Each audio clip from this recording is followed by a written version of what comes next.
Hello, it's Kayla and welcome to Booktube-A-Thon Day 7. This is it. This is the final countdown. It's been a crazy week. It's been a hell of a ride.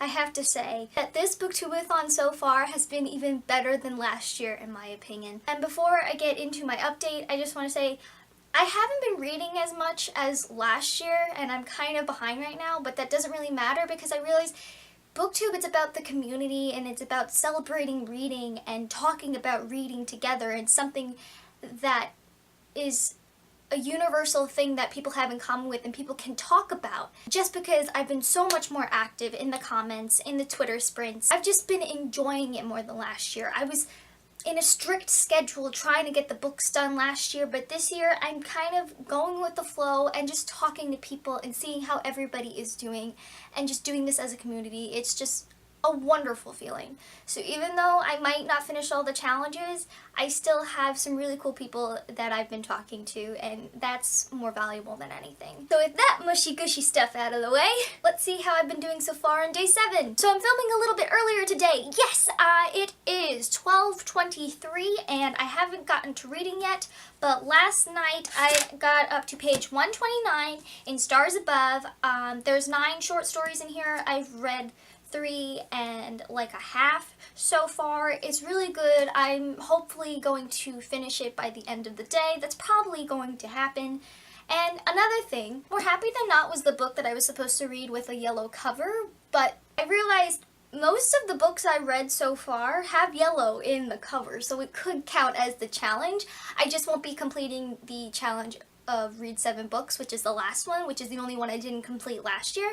So I'd be more than happy with finishing the way I did last year and being as productive as I can. So even if I don't get to More Happy Than Not today, just knowing that the challenge was completed somehow feels good. So once I finish Stars Above, that will complete the challenge of read a book by your favorite author. And once that is done, I will have read 5 books, which is amazing for me in a week. Anyway, so yeah, that's just awesome. Moving on to today's video challenge, of course, it is hosted by Ariel, and it's such a cool idea. It is the book cover stories challenge, where you tell the synopsis of a book through the covers of other books. Very similar to the book slipping challenge, but I think this one was more difficult to try and piece the different books together and form a cohesive storyline, but I think I did it. Let's see what you think. In honor of reading Stars Above, I am going to be telling the story of Cinder by Marissa Meyer, my favorite author. So the concept of Cinder is that it is a science fiction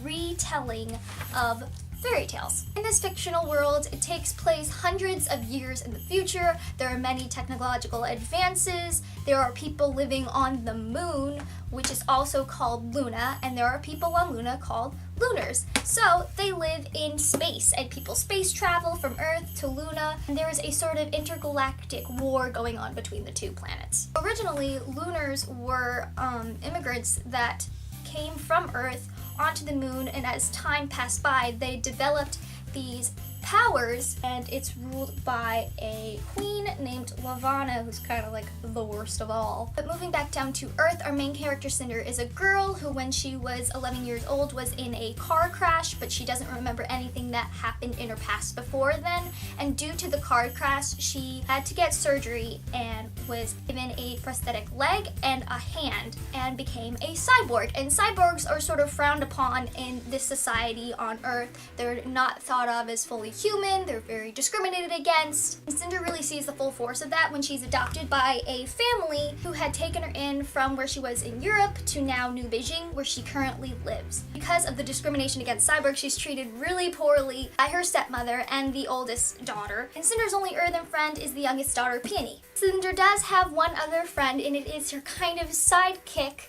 Aiko, who is an android. But because Cinder is a cyborg, she does have some benefits. Her brain interface inside her head has made her become an incredible mechanic, and she's basically the only one that brings the family's income through her mechanical abilities. The story picks up when the Prince of New Beijing, Kai, comes to where Cinder works and asks her to fix his android. He jokes and says that it's a matter of national security, but Cinder thinks that there's more to his story than he's letting on. But her distractions of Prince Kai are cut short when Peony develops the plague that has been going on for a decade, lunamosis, and now she is dying. Cinder's stepmother Adri blames Cinder for Peony's illness, so she volunteers Cinder for the research going into the plague and is going to be poked and prodded, and no cyborg has survived this research before going into it. But it doesn't take long for the scientists to discover that Cinder is not like the others, and the story takes place from there. That was a lot harder to get through than I thought, but I think I did pretty well.